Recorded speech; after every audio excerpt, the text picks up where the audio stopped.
আসসালামু আলাইকুম। আশা করি আপনারা সবাই ভালো আছেন।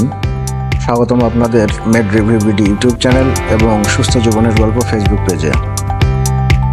আজকের আলোচনার বিষয় হলো একটি গুরুত্বপূর্ণ মানসিক রোগের ওষুধ নেক্সিটাল, যেটি এসিটালোপ্রাম গ্রুপ নামে পরিচিত। কেন ব্যবহার করা হয়, কিভাবে কাজ করে, পার্শ্ব প্রতিক্রিয়া কি সবকিছু জানবো প্রশ্নোত্তর আকারে। সাথেই থাকুন। তার আগে আপনারা যদি আমাদের চ্যানেলে নতুন হয়ে থাকেন তাহলে অবশ্যই আমাদের চ্যানেলটি সাবস্ক্রাইব করবেন এবং আমাদের ভিডিও যদি আপনাদের ভালো লাগে অবশ্যই লাইক, কমেন্টস এবং শেয়ার করবেন। তো চলুন জেনে নেওয়া যাক নেক্সিটাল কি। নেক্সিটাল হচ্ছে একটি ব্র্যান্ড নেম, যেটি এসিটালোপ্রাম গ্রুপের ঔষধ, যা একটি সিলেক্টিভ সেরোটোনিন রি-আপটেক ইনহিবিটর SSRI। এটি মূলত বিষণ্ণতা, ডিপ্রেশন এবং প্যানিক ডিসঅর্ডার চিকিৎসায় ব্যবহৃত হয়। এটি কিভাবে কাজ করে চলুন জেনে নেই। এই ওষুধটি মস্তিষ্কে সেরোটোনিন নামক একটি কেমিক্যাল হরমোনের পরিমাণ বাড়িয়ে কাজ করে, যা আমাদের মেজাজ ভালো রাখতে সাহায্য করে। এটি স্নায়ুতন্ত্রে সেরোটোনিনের ভারসাম্য ফিরিয়ে এনে মানসিক স্বাস্থ্যের উন্নতি ঘটায়। এবার চলুন জেনে নেই নেক্সিটাল কোন রোগে ব্যবহার করা হয়। এটি ব্যবহৃত হয় সাধারণত বিষণ্ণতা, মেজর ডিপ্রেসিভ ডিসঅর্ডার, উদ্বিগ্ন বা panic attack, seasonal affective disorder, কিছু ক্ষেত্রে সোশ্যাল অ্যাংজাইটি ডিসঅর্ডার এবং জেনারেলাইজড অ্যাংজাইটি।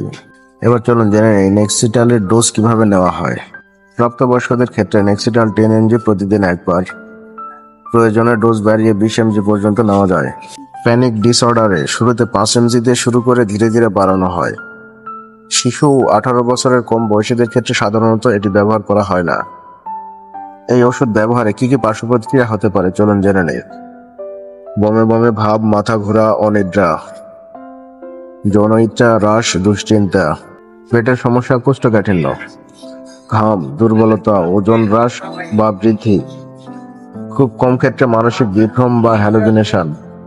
কারা এই ওষুধটি ব্যবহার করতে পারবেন না চলুন জেনে নেই। যাদের বায়োপোলার ডিসঅর্ডার বা ম্যানিয়া রয়েছে, যারা MAO ইনহিবিটর জাতীয় ওষুধ নিচ্ছেন বা গত 14 দিনের মধ্যে নিয়েছেন, গর্ভবতী বা স্তন্যদানকারী মায়েরা চিকিৎসকের পরামর্শ ছাড়া গ্রহণ করবেন না। গর্ভাবস্থা এবং স্তন্যদানকারের সময় এই ওষুধ কি নিরাপদ?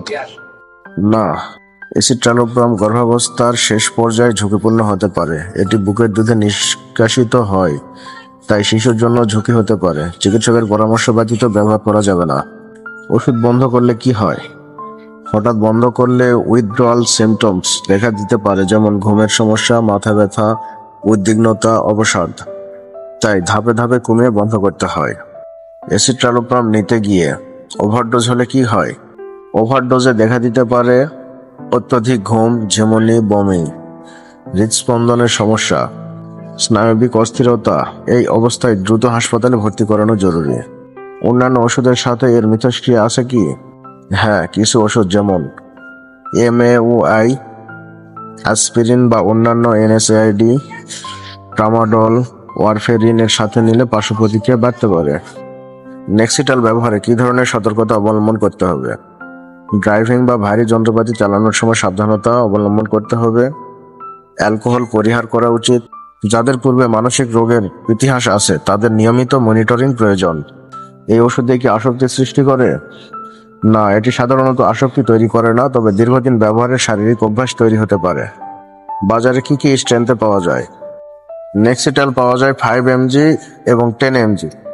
একটি প্যাকেটে কতগুলো ট্যাবলেট থাকে? প্রতিটি প্যাকেটে 30টি ট্যাবলেট থাকে।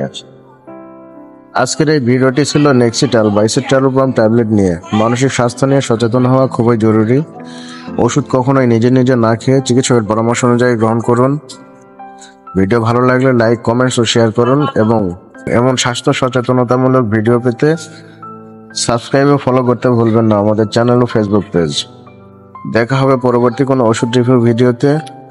সুস্থ থাকুন, নিরাপদ থাকুন। আল্লাহ হাফেজ।